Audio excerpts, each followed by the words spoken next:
หมอยสูงค่ะในตอนในข่าวใส่หมอหอมมีข่าวสังว่าเกี่ยวข้องจ้อมยามอกกับป้าว่าไหนจึงเดจังย่าเอาหับท่ามการเจอจาถึง15 ปีเมื่อวันที่27เดือนธันวาคมที่3ปี2026ในของเสียวขึ้นจึงได้จัดเฮ็ดปางกลมจุ้มป้องการอบเปิงเปิ้นตีตับปางเศร้าปางตี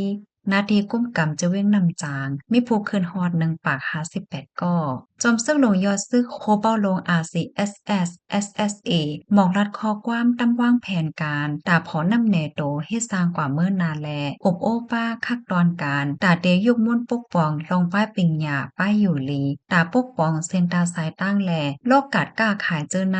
เลือนั่นตั้มในป้าเปิงคอหามแลตัวตามก้นเจออันเกี่ยวข้องสู่ซ้ำกินยาเมากำนั่นเตติ้งยับเอาตั้งพิษมนแม่โตยดยาปันให้จนแค้นเสเตเอาหาบท่ามการเจอจาดเพราะว่าเป็นก้นใจ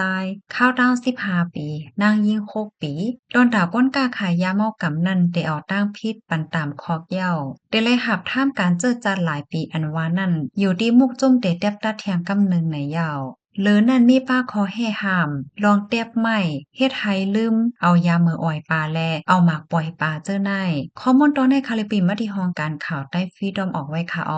สำหรับพี่น้องค่ะใครหูเทียงลองตั้งไล่หัวยอเยี่ยมมันเนี่ยจึงสืบข่าวอ่านไล่เทียงอยู่ค่ะหนังเฮอพี่น้องก้นเบิ่งเฮาค่ะซังปอเดจังเลยฮับโพจ้อมเปิงในแค่รอใจกันสเปิ้นแพร่แชร์กว่าเสกัม